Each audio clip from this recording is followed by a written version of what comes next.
Sou Evaristo Claudino Ribeiro, técnico em radiologia, faço parte da comissão organizadora da 9ª edição do Simpósio de Aperfeiçoamento em Imaginologia. Carinhosamente, quero agradecer sua participação neste que já é considerado o maior evento no radiodiagnóstico por imagem totalmente gratuito do sul do país. E com o tema A Importância dos Conselhos Profissionais, convido a tecnóloga em radiologia Luciene Maria do Prado, ela que já atuou na área do radiodiagnóstico e atualmente é empregada pública no CONTER, com cargo e função de supervisora fiscal, especialista em executivo e liderança em gestão empresarial e graduada em fisioterapia. Olá, meu nome é Luciene, sou tecnóloga em radiologia. Atualmente exerço cargo e função de supervisora fiscal no CONTER. E hoje iremos falar um pouco sobre a importância da fiscalização dos conselhos profissionais. Então, para a gente falar um pouco sobre isso, nós precisamos entender o que é conselho, antes de sabermos da importância e entendermos a importância dos conselhos. Os conselhos são autarquias e são autarquias de regime especial. Mas por que de regime especial? Porque são constituídos por leis específicas. Então, cada conselho, independente se ele é de saúde ou não, ele foi criado por meio de uma lei. E cada conselho tem a sua lei específica, com competências específicas, regalias específicas, digamos assim, como o Meirelles fala. E por esse motivo, a gente vê que cada profissão tem suas especificidades, porque tem relação com a lei que constituiu aquele conselho que regulamentou aquela profissão. Então, é uma autarquia especial, porque foi criado por meio de legislações específicas.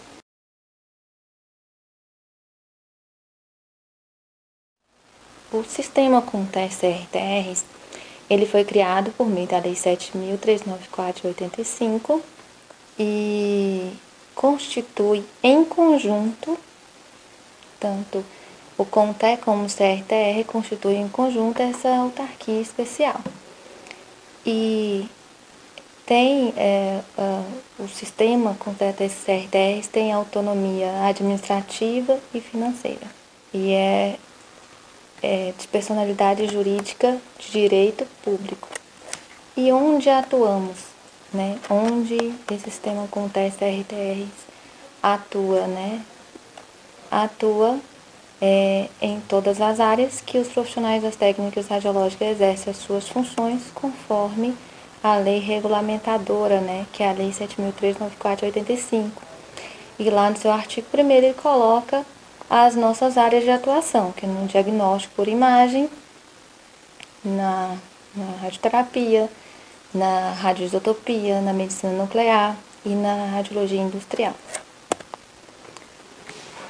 Conforme o decreto regulamentador da Lei 7.394 de 85, que é o decreto 9.2.790 de 86, ele diz no seu artigo 13º,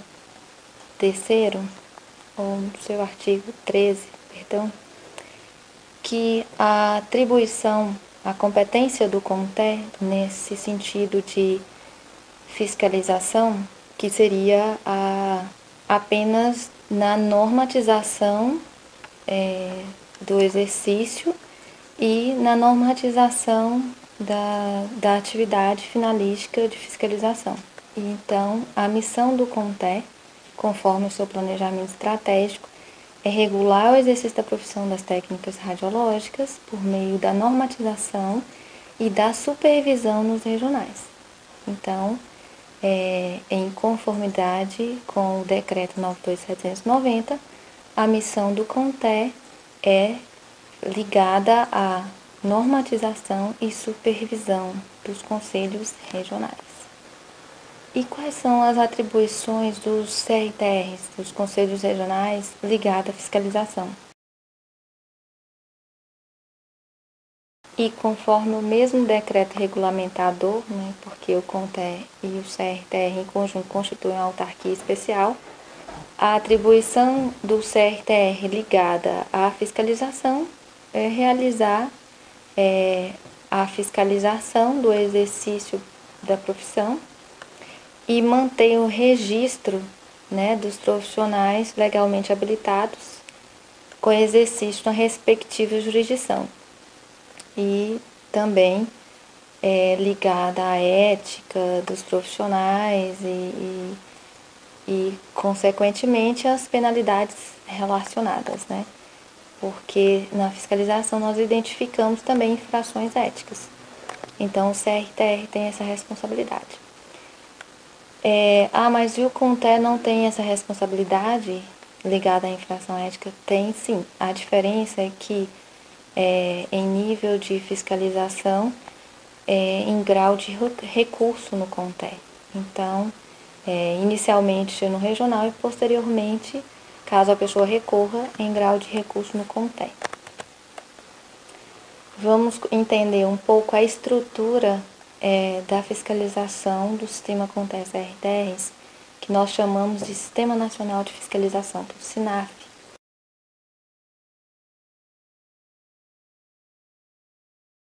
Que foi criado por meio da resolução CONTE 13 de 2010. Então, considerando que o CONTE realiza a normatização, então, em nível de CONTE, nós temos a CONAF, que é a Coordenação Nacional de Fiscalização, e o setor de fiscalização. Em nível de regional, nós temos o CRTR, que realiza de fato a fiscalização, e temos as COREFs, que são as Coordenações Regionais de Fiscalizações, e os fiscais. E o que compete à Coordenação Nacional de Fiscalização, a CONAF, conforme a Resolução 13 de 2010? Lá no seu artigo 4º, nós temos as atribuições relativas à CONAF, que, dentre elas, a principal é a função normativa referente à fiscalização,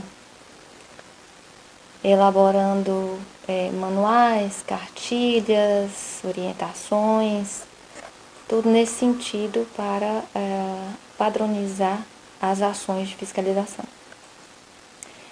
E não basta padronizar, só apenas criar um padrão, eu preciso verificar se está sendo cumprido. Então, para isso, existe também a atribuição de supervisionar a fiscalização como um todo, o processo fiscalizatório como um todo. Tanto que as COREFs fazem, como o que o fiscal faz e o que os regionais fazem posteriormente à fiscalização com aquelas documentações. Então, a CONAF, dentre outras atribuições, as atribuições principais a de normatizar e supervisionar as ações das COREFs e dos fiscais e os resultados do que foi feito dessas fiscalizações. E, como eu disse sobre a estrutura, vamos falar um pouco sobre cada uma dessas instituições, ou setores, né? Não podemos chamar de instituição, porque instituição é uma só.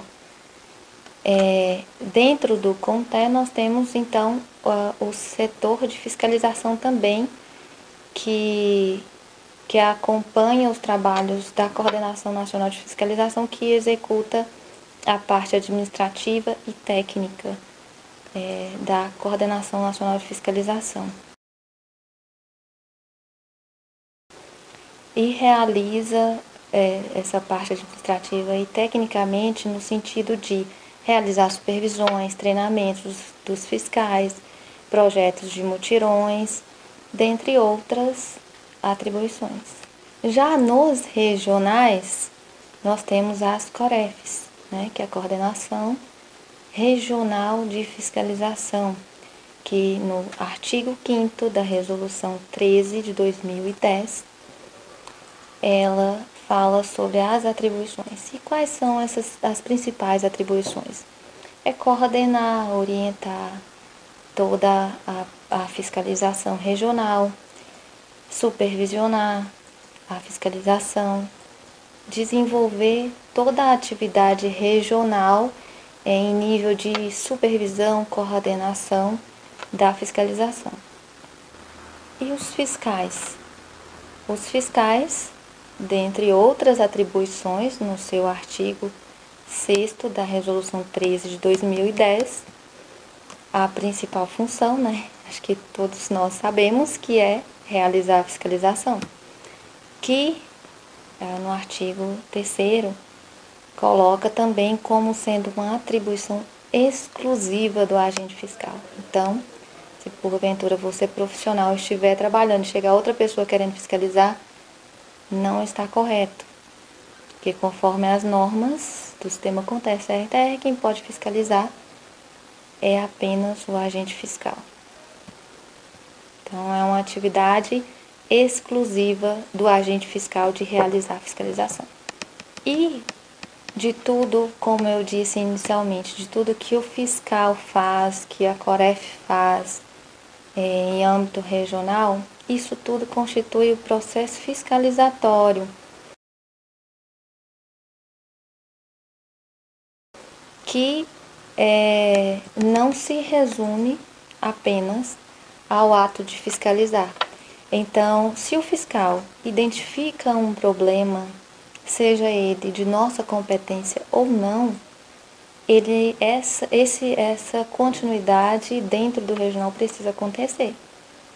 Porque senão há um gasto público, há um desperdício de recursos públicos, de administrativo, porque o fiscal foi até aquele local, realizou a fiscalização e simplesmente o documento fica parado dentro do regional. Isso não pode acontecer. Então, tudo que o fiscal identifica precisa haver uma continuidade dentro do regional. E o que seria essa continuidade? Essa continuidade, ela é, por exemplo, se o fiscal identifica um problema trabalhista, mas problema trabalhista não é competência do conselho. Sim, não é a competência do conselho. Entretanto, houve uma identificação de um fato que é necessário que seja dado continuidade a esse processo, esse procedimento. O que seria? Seria fazer uma representação no órgão competente. Assim como ocorre com frequência, são problemas sanitários. A gente vê muito acontecer problemas sanitários, fiscais identificar que também há necessidade do regional encaminhar a vigilância sanitária, E assim como tudo que foi identificado de irregular, de ilegal pelo fiscal, é necessário dar é algo que, se não for feito, eu não tenho resultado. É como iniciar um processo e não finalizar, por isso se chama processo fiscalizatório.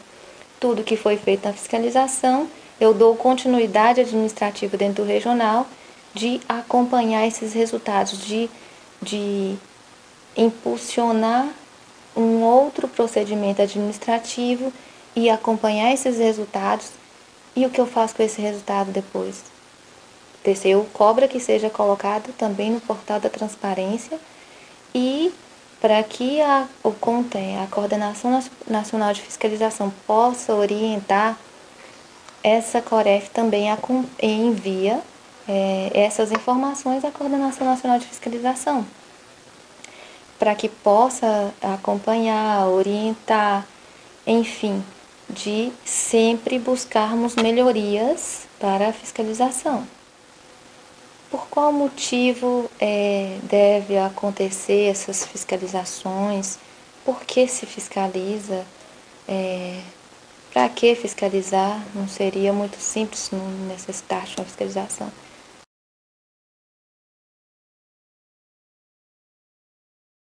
Seria, se não necessitar, só que a gente sabe que precisa. Por quê?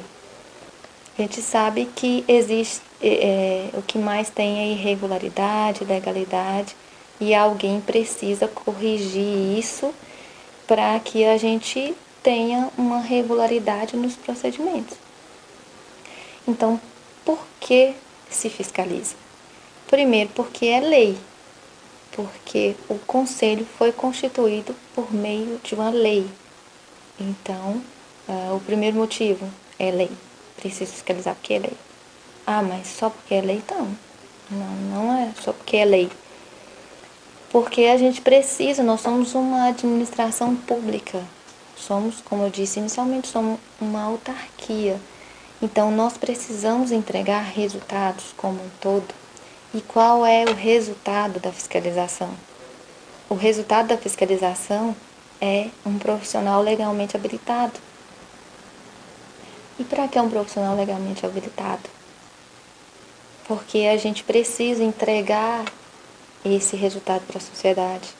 E esse resultado é que a gente necessita de pessoas que tenham conhecimento, capacidade para executar as atividades. E nós sabemos o quanto essas atividades desempenhadas, né, são relevantes e que, se desempenhadas por pessoas sem competência, sem conhecimento, que não são habilitadas, nós temos sérios problemas, sérios riscos à população de maneira geral.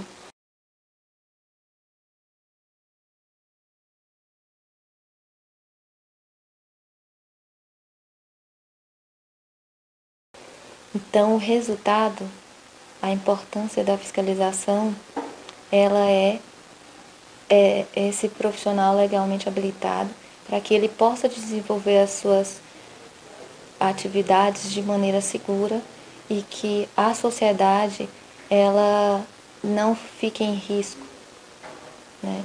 Porque imagina se nós não tivéssemos profissionais legalmente habilitados para exercer as atividades e qualquer um pudesse fazer. Nós sabemos, nossa área, por exemplo, é uma área de muitos riscos. E se não houvesse uma instituição, um órgão que se verificasse, se fiscalizasse esses profissionais, quem executa as técnicas radiológicas, nós teríamos sérios problemas. E sérios problemas ligados à vida, à saúde.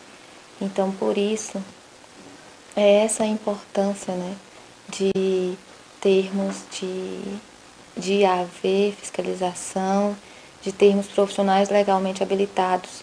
É o controle de que, de fato, eles são legalmente habilitados, é o controle de que realmente eles são capacitados para exercer essas funções que nós sabemos quais são os riscos. Então, essa é a importância, né, de termos esses profissionais habilitados.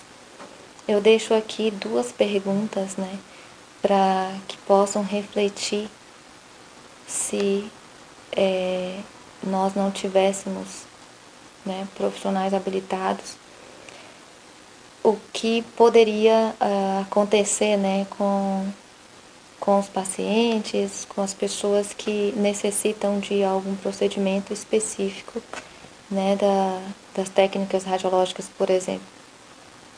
Como saberíamos se o profissional estaria habilitado para realizar algum procedimento se não houvesse algum tipo de controle ou fiscalização? Como nós iríamos saber?